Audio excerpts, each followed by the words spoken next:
তো বন্ধুরা কেমন আছো সবাই? দেখো আজ একটা রেসিপি নিয়ে আবার তোমাদের সামনে হাজির হয়েছি। দেখো এই বেগুনগুলো, এরকম সাইজের বেগুন আমি এভাবে কেটে নিয়েছি। এটা দিয়ে আমি আজ বেগুনের চাটনি করব। তবে দেখতে থাকো ভিডিওটা, কেমন লাগে তোমাদের। আমি বেগুনটা এখন নুন হলুদ দিয়ে মেখে ভেজে নেব। দেখো আমি নুন হলুদ মেখে নিয়েছি, আর এখানে কড়াইতে তেলটা গরম দিয়ে দিয়েছি।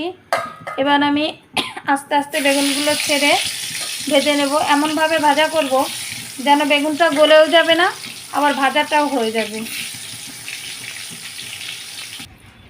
বেগুন ভাজা হতে দেখিয়ে নিচ্ছি বন্ধুরা। এখানে আমি দুটো শুকনো লঙ্কা, একটুখানি সরিষা, একটুখানি পোস্ত আর দু তিনটে কাজু বাদাম দিয়ে বেটে নিয়েছি। দেখো আমার বেগুনটা এই অবস্থা করে আমি ভেজে নিয়েছি। এবার আমি তুলে নেব। সবগুলো বেগুন একে একে এভাবে আমি ভেজে নেব। দেখো আমার বেগুনগুলো ভাজা শেষ। আমি ওই তেলে রেসিপিটা করব। এবার এখানে কিছুটা মৌরি আর সামান্য একটু সরিষা ফোড়ন দিয়ে দিলাম। ফোড়নটা বেশ ভাজা হয়ে গেছে। এবার আমি যে মশলাটা করে রেখেছিলাম এই মশলাটা দিয়ে দেব। দিয়ে দিলাম পরিমাণ মতো একটু লবণ, দিয়ে দিলাম পরিমাণ মতো একটু হলুদ গুঁড়ো। এবার আমি মশলাটা সুন্দর করে কষিয়ে নেব। মশলাটা কষানো হয়ে গেছে। এবার দিয়ে দিব এর ভিতরে সামান্য একটুখানি সয়া সস। ফ্রিজে ছিল, বোতলটা জাম হয়ে গেছে। দিয়ে দিলাম। এবার দিয়ে দিব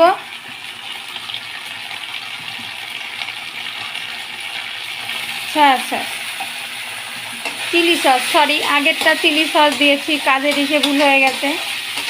আগে একটুখানি চিলি সস দিয়েছি, পরে সয়া সস দিয়ে দিলাম। এবার দিয়ে দিব একটুখানি ভিনিগার, বেশি না, একটুখানি দিয়ে এবার সুন্দর করে মশলাটা আরেকটু মিশিয়ে নেব। এবার দেব একটু পরিমাণ মতো জল, দিয়ে দিয়েছি। এবার এটাকে আমি সুন্দর করে ফুটতে দেব। আমি এবার দিয়ে দিব একটু তেঁতুল ভিজিয়ে তেঁতুলের কাত করে রেখেছিলাম, সেখান থেকে খানিকটা কাত দিয়ে দেব। যেহেতু ভিনিগার দিয়েছি বেশি দিতে হবে না। এবার দিয়ে দিলাম পরিমাণ মতো চিনি।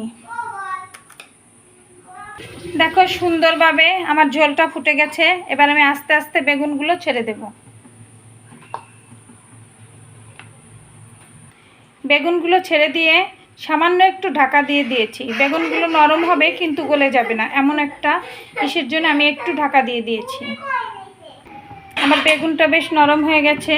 এবার আমি সামান্য বিরিয়ানির মশলা দিয়ে দেবো এর ভেতরে।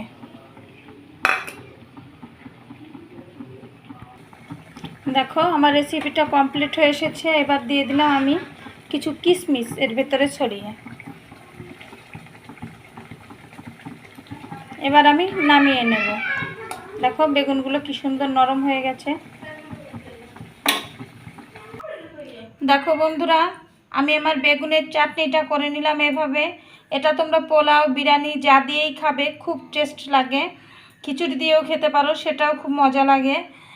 তাই কি আর বলবো, একদিন তোমরা করে ট্রাই করে দেখো কেমন লাগবে। আশা করি সবার খুব ভালো লাগবে।